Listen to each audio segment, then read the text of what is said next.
sa Papa Dudut Stories, ikaw ay hindi nag-iisa.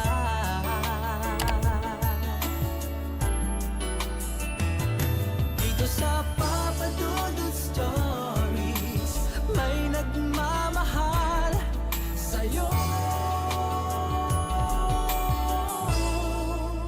Papa Dudut Stories. Papa Dudut Stories. Dear Papa Dudut, sa lahat po ng mga nakatutok ngayon, huwag pong kalimutan mag-like, mag-share at mag-subscribe. Maraming salamat po sa inyong lahat.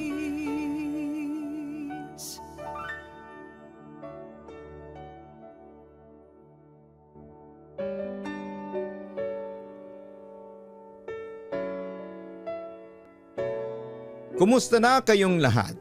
Ako po si Nadine Josette Leiren ng Barangay Dalig, Teresa, Rizal. Listener niyo po ako since 2019 pa sa radyo habang noong 2024 lamang ako naging subscriber sa inyong channel sa YouTube. Ganon din sa inyong Spotify, neto lamang po. Gusto ko sanang i-share sa inyo ang isang kwentong akalain ninyong imposibleng mangyari sa totoong buhay.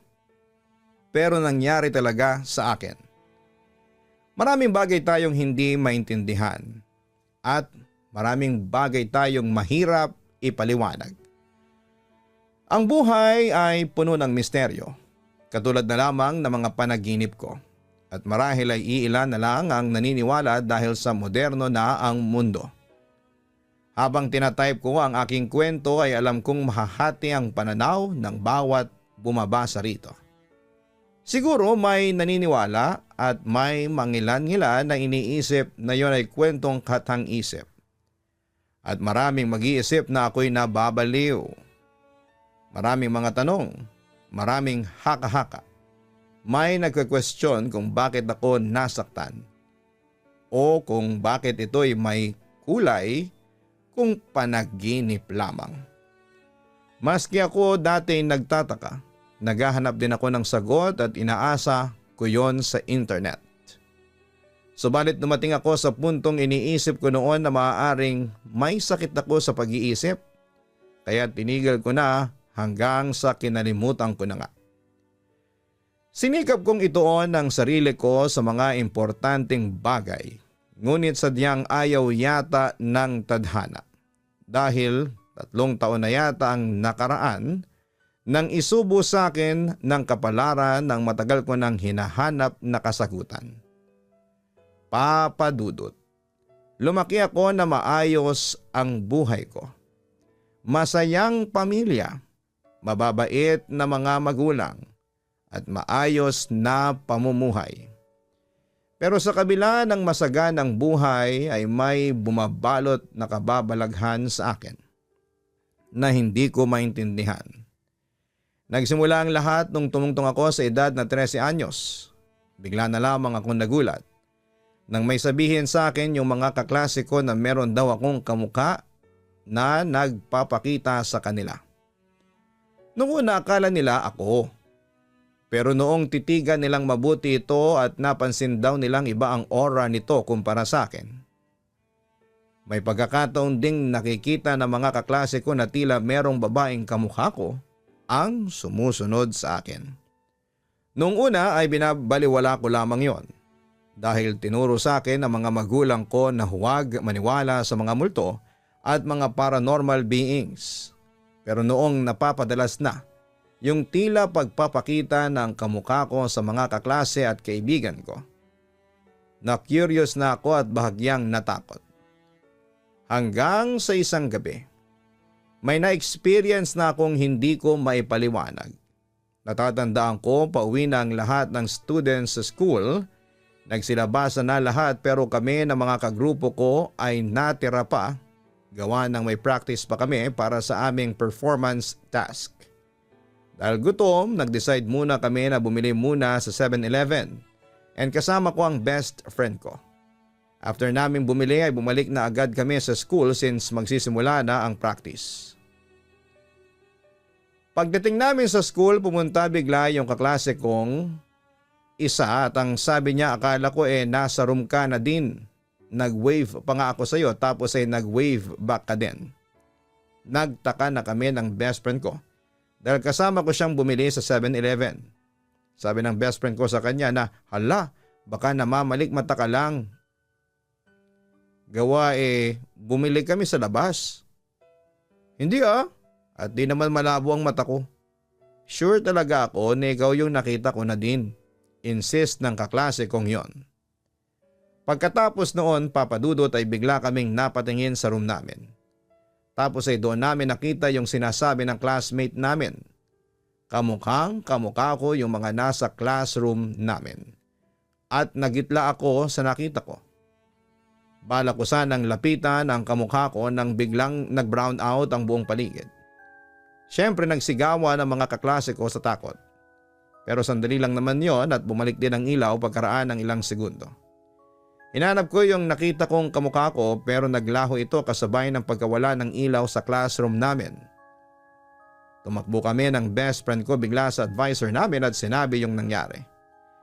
Pinayuhan kami ng advisor namin na sa pag-uwi ay magdasal para hindi daw sundan ang kamukha ko. Sa isipan ko doppelganger ata yung nakita namin kasi kamukha ko bagamat iba ang kanyang damit na hindi napansin ng mga kaklase ko.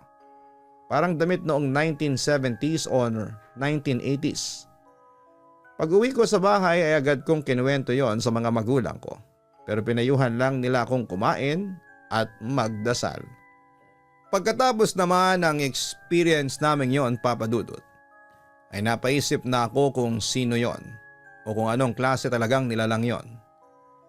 Mukha itong doppelganger pero parang sinasabi ng isipan ko na hindi lang yon basta nangongopya ng mukha. Kaya madalas kong tanungin ang mga magulang ko kung may kamukha ba ako sa angka namin na patay na. Pero sabi ni mama ay wala naman daw. Bukod doon papadudot ay meron din kaming na-experience na mga pinsan ko tungkol sa mukha ko year 2021 yon. Naganap ang isang nakakakilabot na karanasan sa bahay ng tita ko. Naisipan namin mag-overnight doon kasama ang aking mga pinsan dahil kinabukasan ay debut ng anak ng tita namin. Balak naming tumulong sa paghahanda kaya maaga pa lamang ay nasa bahay na kami. Habang papalubog na ang araw. Nagsimula ng dumilim sa paligid. Nasa sala kami noon nang pumasok ang isa naming tito at inutusan ng pinsang kong babae na mag-init ng tubig sa labas. Ang lutuan kasi nila ay nasa labas pa ng bahay at kailangang sindihan ng apoy. Agad namang tumayo ang pinsang ko at lumabas para gawin ang utos. Kaya ang natira sa sala ay ako at ang kuya kong bakla at si ate.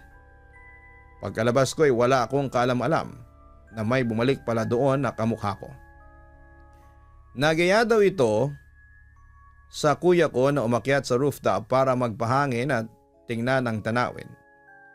Sa oras na yon ay hindi pa tapos ang construction sa bahay ng tita ko, 3 palapag ito at ang pinakatuktok ay isang bukas na rooftop. Pumayag daw si kuya kaya nauna siyang naglakad papunta sa hagdanan, sumunod ang kamukha ko sa kanya. Habang pakyat pa lang siya sa hagdanan ay biglang tahol ng tahol ang aso nila tita. Napalingon daw si kuya at nakita niyang nakatingin ito sa direksyon niya. Tila may nakikita itong hindi niya mawari. Kinilabutan daw ang kuya ko kaya bumaling kagad siya sa kamukha ko. Pero laking gulat niya na wala na roon ang kamukha ko at saglit siyang natigilan. Ayon pa sa kwento ni kuya, pinagkibit balikat na lamang niya yon at tuloy siyang umakyat. Ngunit pagdating niya sa rooftop ay natulala daw siya. Walang tao doon. Wala siyang narinig kundi ang malamig na ihip ng hangin. Tahimik, walang kahit na anong presensya. Pero kinilabutan na raw siya sa takot. Kaya buwaba siya habang paulit-ulit na tinatawag ang pangalan ko. Sa pagbaba ni kuya sa ikalawang palapag ay inisa-isa raw niyang buksan ang mga pintuan sa bawat kwarto. Iniisip na baka nagtatago lang ako sa kanya. Pero wala. Walang kahit na anong bakas ko. Dito na nagsimulang bumilis ang tibok ng puso ni kuya. Hindi na raw siya mapakali, dali-dali siyang buwaba sa unang palapag at doon sa labas ng bahay ay tumambad sa kanya ang hindi niya inaasahan. Masayang nagkwentuhan ang mga pinsa namin kasama ang tita ko at nandun ako kasama nila. Natigilan si kuya at doon siya lumapit sa akin noon. Nadine, bakit mo ko iniwan sa itaas? Napakunot naman ako ng noo. Ano? Tanong ko. Halatang naguguluhan. Hindi naman ako umakyat kasama mo. Kanina pa ako nandito kasama sila. Parang bumaliktad ang sigmura ni kuya at nahalata ko sa kanya noon na bigla siyang nanghina. Hindi niya alam kung ano ang mararamdaman niya pero ininsist niya talaga sa akin na kasama niya akong umakyat. Ang tanong pa niya ay kung hindi daw ako yon ay sino yung kamukha ko. Napansin ko ang tahimik na pagpapalitan ng tingin ni ate at ng tita ko. Hayaan mo na Dennis, sabi ng tita ko sa kuya ko sa mahinang boses. Ang mahalagay walang nangyari sa'yo. Pero kung ako kay kuya, paano ko yun nahayang mawala sa isipan ko? Paano ko kakalimutan ang takot na tumatak sa utak ko? At dahil nga po sa naranasan ng kuya ko, ay lalo akong nakumbinse na baka merong nilalang na gumagaya talaga sa itsura ko. Kaya nag-research ako at isa-isa lamang ang sinasabing nilalang na na-encounter ng mga taong malalapit sa akin. Nagpapakita sa kanila ang doppelganger ko. Dahil na rin sa takot kaya nagpa siya akong magpabindisyon sa pare. Nagkumpisal pa nga ako sa pag-aakalang baka sobra na akong makasalanan. Kaya naman nilapitan at ginaya na ako ng mga masasamang elemento. Nakaginhawa naman sa akin yon at iniisip ko na Diyos nang bahala sa akin. At Diyos na rin ang bahala sa doppelganger ko. Ang buong akala ko, Papa Dudut, ay maging payapa na ang buhay ko pagkatapos kong magbalik loob sa Panginoon. Pero eto, hindi ko po ini-expect na may malalaman akong revelasyon ng panahong yon. Isang araw, isang beses sinama ako noon ni Mama para bisitahin namin ang isang kamag-anak ni Papa na tinirhan nila rate noong hindi pa ako pinapanganak. Bago kami nakarating, noong dumaan kami sa kapitbahay ng bibisitahin namin ay napahinto kami sa isang karinderya. Tinawag kasi si Mama at kinumusta ang kakilala niya. Naging dating kapitbahay nila. Nagkwentuhan sila, tipikal na eksena at tahimik lang naman akong nakinig. May batas kasi sina Mama na nadala ko talaga sa paglaki ko na huwag makikisawsaw sa usapan ng mga matatanda. Pero hindi na talaga naiwasan noong nagsabi ng ganito si Ale. Anak mo pala ito. Naguluhang sabi pa niya na parang hindi kumbensido. Lihim tuloy akong umismid. Anong akala niya sa akin? Ampun. Napunta pa ang usapan na ang swerte raw pala ni Papa na nagkaroon na rin ng anak na babae. Alam niya raw kasi kung paano ito rati-parating nagsisimba at nagdadasal. Hiningi raw ako nito sa Diyos. Pero ang mas kumuha talaga ng interes ko ay noong sabihin ni Ale, ang mga katagang nako. Kung hindi ko lang alam na ito na pala ang anak ninyo ay iisipin ko talagang naging anak to ng kakilala ko. Abay kamukhang kamukha kasi. Tulalang tumitig tuloy ako sa mga mata ng Ale noon habang nakangiti siya sa akin ng sabik. Tapos ay tumuloy pa siya. Para tuloy ako nagbalik sa pagka-teenager ko nang makita kita Neng. Nang mga oras na yon ay hindi ko na naiwasang magtanong kung sino ang babae at saan ito nakatira. Bigla ko kasing naalala ang babae sa panaginip ko at naalala ko kasing ang ilan sa mga panaginip ko ay nakikita ko ang sarili ko kahit katawan ng babae iyon. Hindi ko makalimutan noon ang sagot niya na parang malamig na ihip ng hangin na humagod sa bato ko. Sabi niya, naku matagal nang patay yun. Hindi ko pa makakalimutan kung paano siya nag-iwas ng tingin sa amin. Para bang bigla itong nangamba sa nasabi ng kanyang bibig at tila may lihim. Ginit ko noong una na baka nagkakamali lamang siya dahil noong humanap ako ng ebidensya katulad ng larawan na magpapatunay ay wala siyang naipakita.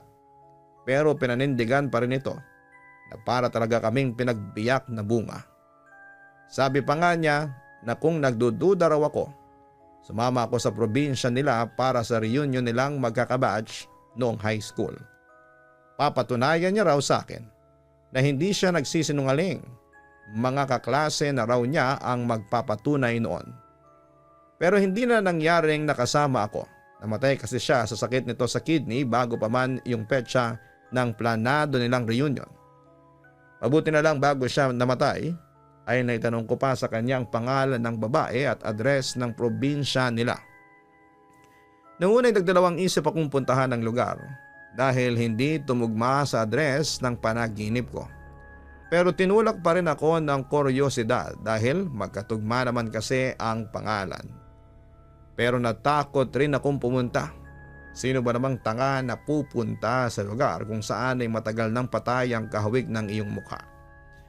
Inisip ko pa lang ang magiging reaksyon ng mga tao ay nawiwindang na po ako. Pero papadudot, hindi rin ako pinatahimik ng aking konsensya at kuryosidad. Kaya taon din ang lumipas, pinuntahan ko ng mag-isa ang lugar.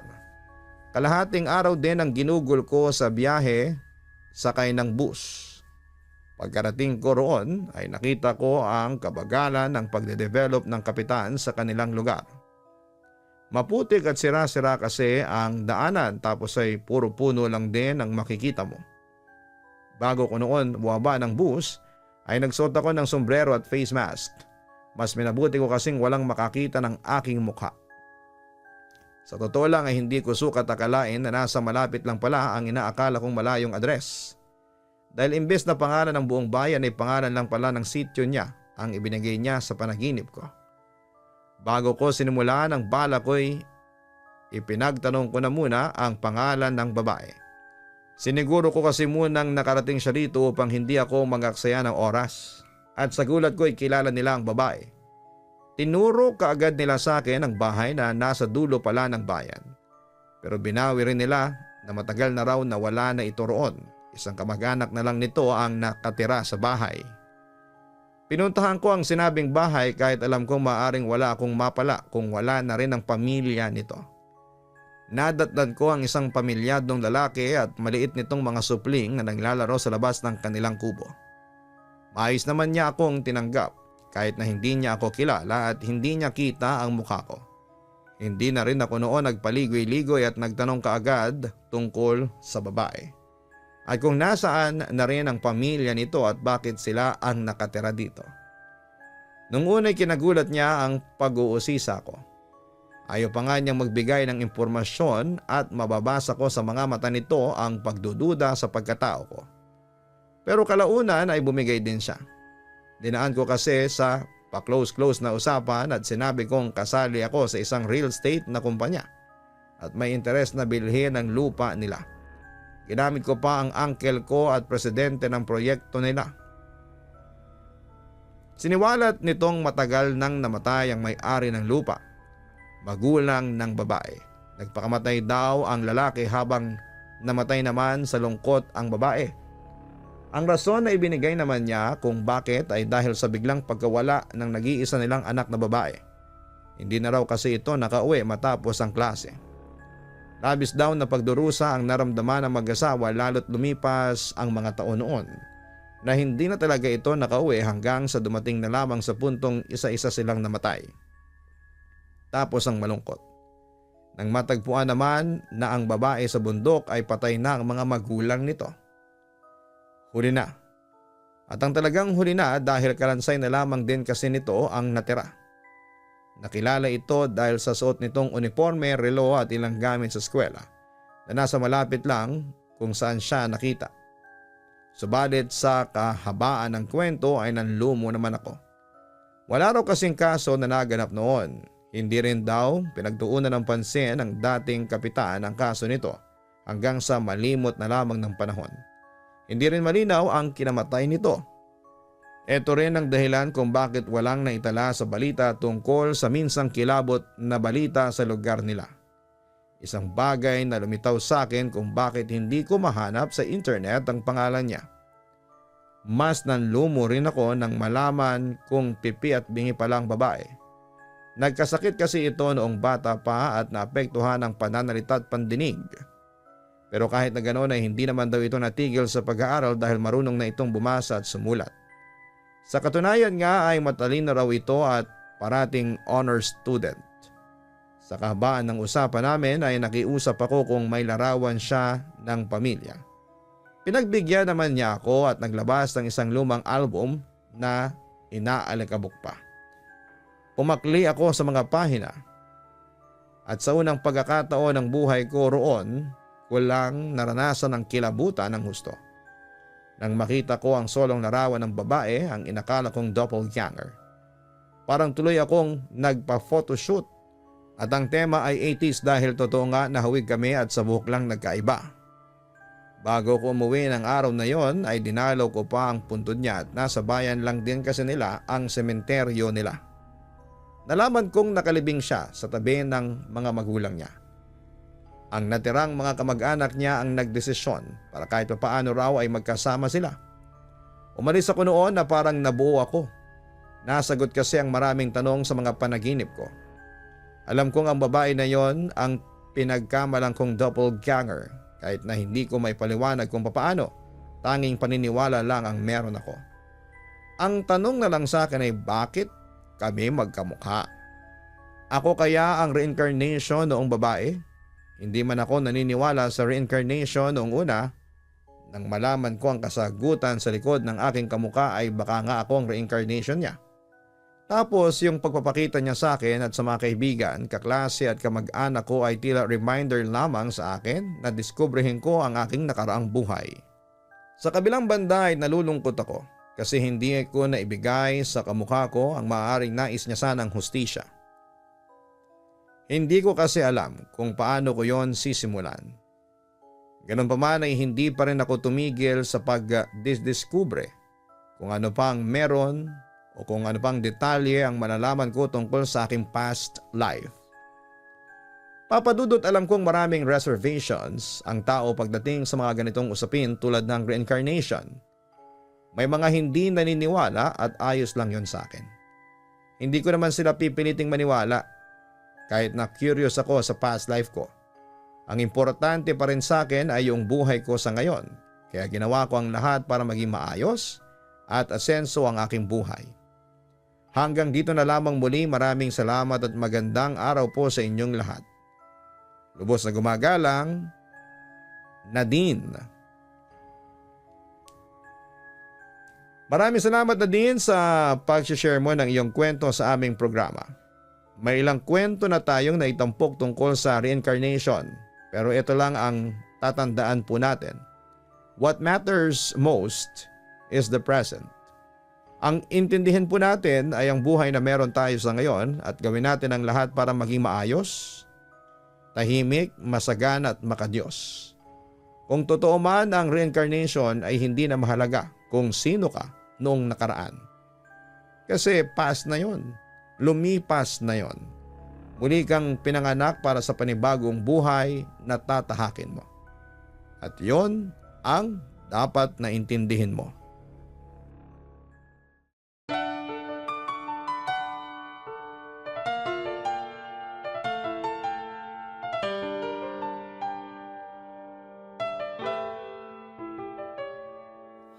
Ang buhay ay mahiwaga,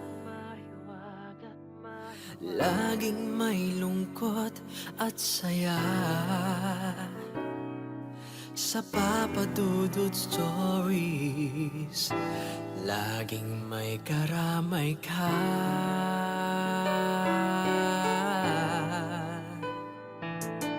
Mga problemang kaibigan,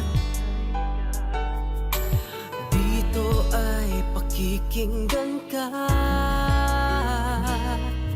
Sa Papa Dudut Stories, kami ay iyong kasama.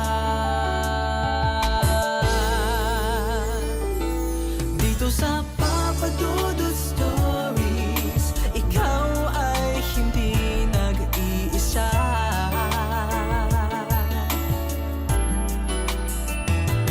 Dito sa Papa Dudut Stories, may nagmamahal sa'yo. Papa Dudut Papadudut Stories. Papadudut Stories. Papadudut Stories.